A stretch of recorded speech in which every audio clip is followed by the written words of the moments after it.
Hey everybody, welcome to the channel. Hey guys, we're your hosts, Em and Jay, and today we wanted to talk about all those live-action Disney remakes that have been coming out over the last few years. There are 3 live-action Disney remakes coming in 2019: Aladdin, The Lion King, and Dumbo. Honestly, Dumbo is the only one that we think could do with a remake. The original was in the 1940s. It's kind of a short movie, and we think they could do something with it. But then there's Aladdin and The Lion King, both of which are from the 90s, which was still pretty recent, and they both were very iconic movies, and are still enjoyed highly to this day. Both of these movies were very iconic in their own ways. Aladdin had Robin Williams as the Genie, an iconic performance that really can't be improved on in any way. That and the animators are really not helping Will Smith. Come on guys, he's already got impossible shoes to fill. You're not doing him any favors. And then there's The Lion King, and this remake kind of feels a little disrespectful to the original, considering the fact that Disney really didn't have faith in this movie to do well and put all of their bets on Pocahontas, only for The Lion King to be this amazing success. And now they're making this basically cash grab live action version. Live action being a relative term considering the fact that it's all CGI, but you can tell the original has a lot of heart, and they're taking advantage of the nostalgia that came from that heart to get ticket sales, and Disney's expecting to make a ton of money on this. It's understandable that Disney as a company wants to make money, and I'm sure they're very pleased with the fact that they found a formula that works so well. But at the same time, you can tell that they're basically just doing the bare minimum when it comes to these movies. They just don't have the same kind of passion and energy that the originals had. One example of this is the live action Jafar compared to the original animated Jafar. In one of the recent trailers, he says the line, "Bring me the lamp." The original had a lot of force behind it, and you can tell that he was being very intimidating in this scene. But in the trailer, the actor comes off as very bored, as if he's just not very invested. Bring me the lamp.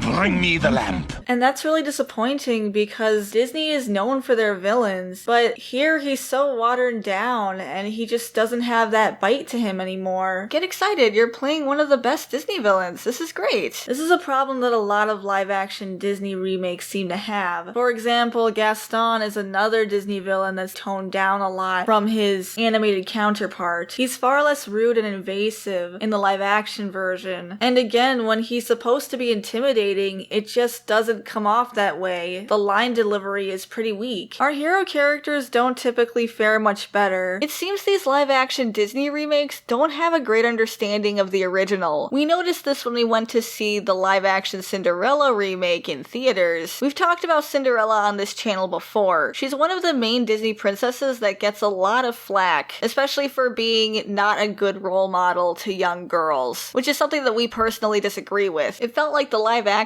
version was trying to fix those problems, but in doing so they actually kind of made it worse. In the animated version, Cinderella lost both of her parents at a very young age, and the only family she had left was her stepfamily. But instead of treating her like family, they treated her like a servant in her own home. In the live action version, she loses her mother, but she actually has her father until she's basically an adult. And then when he does pass away, she really doesn't go through the same childhood trauma that she did in the animated version. So it doesn't really make a lot of sense for her to stick around anymore like it did in the original. She was a prisoner in her own home. But in the live action movie, people keep asking her why she sticks around in an abusive situation when she can leave, and she just keeps saying that she has to honor her father's legacy, only to leave anyway when she does marry the prince. I guess they thought that by giving her a choice that made her empowered, but it doesn't really make sense in the long run. It just makes her look kind of foolish. But the worst part was at the climax of the movie, when Cinderella gets locked up by her evil stepmother. In the original, she's screaming and pounding on the door like a normal person would, but in the remake, she's singing to herself and twirling around and doesn't really show any signs of distress. It was just a really odd choice, and honestly, after that movie, we kind of decided we didn't really need to see these live-action movies in theaters anymore. Based on a recent article, it seems like this new Aladdin movie is going to have a similar problem, with not having having a great understanding of their characters and the original movies. In an interview with comicbook.com, Aladdin producer Dan Lin talks about how he wants to rewrite Princess Jasmine's character. Here he says, "In the first movie, we felt like she didn't have enough of a goal. It was really just to meet a guy. And here she wants to do more. She wants to save her world of Agrabah. She wants to play her part in leading her kingdom." Later in the article, the actress playing Princess Jasmine, Naomi Scott, elaborates on this point, saying, "She can be strong and have fun, but also get it wrong and be emotional. She's a multi-dimensional woman and she doesn't have to just be one thing." So in this movie, you get to see her on such a roller coaster, as opposed to her one goal being to fall in love or get married. This goes back to our theory that a lot of these remakes just don't have a fundamental understanding of the originals. I honestly don't think it's fair to say that Jasmine only wanted love. It's true that she insisted on marrying for love when her father was trying to force her into an arranged marriage, but at no point was she actually searching for love. What she wanted was freedom and independence because she felt like the palace life was too controlling. She believed that her life was planned out for her, and in many ways it was. When she sneaks out of the palace, she just goes to explore. She's just out there for the experience, and she's not looking for a guy. She just happened to find one that she made a connection with, and there's nothing wrong with that. It's almost like just because Jasmine fell in love during the movie, they think that's all she was about. We already decided a long time ago that we weren't planning on seeing these movies in theaters anymore because we just don't feel like the experience is worth it. The charm of the originals just don't end up translating into these movies. Oftentimes they end up trying to fix things from the original that didn't really need to be fixed, like Princess Jasmine, and oftentimes they end up creating new plot holes that are worse than anything found in the originals, like how in Beauty and the Beast they gave the Beast and Belle this book that can teleport you anywhere, which they only used once, and then when Maurice is in trouble, instead of using the book, which seems like an obvious choice, so that way she can just teleport to him instantly, she rides off on horseback while she's still wearing her ball gown. I think these live-action Disney remakes are actually missing a lot of opportunities. I think a Black Cauldron remake could be pretty cool. The Black Cauldron is a Disney movie that could use a remake. It had some decent moments, but overall the movie just wasn't very strong. So there's actually a lot they could do with it, and I think it would work really well in live action. I mean, people love The Lord of the Rings. If they did it in a style like that, it could work. Then there are movies like Atlantis: The Lost Empire and Treasure Planet that are actually pretty solid, but didn't do well in the box office, and could use more love. But ultimately, it seems like they're only interested in remaking movies that were actually successful and made money, so that way they can guarantee a profit from these. It's not that they can't make these remakes. It's just if they are going to do it, why not do it in a way that's respectful to the original? Instead of having these watered down versions, let's have fun with it. And the things that are added, it feels like they're doing so in a way to fix the original when there really isn't a need. What do you guys think about these live action remakes? We don't really care for them, but that's just our opinion. You can let us know what you think in the comments section. If you liked this video, you can subscribe to this channel to get more content like this. Thanks for watching, we really appreciate it, and we'll see you in the next video. Bye everyone! Bye guys!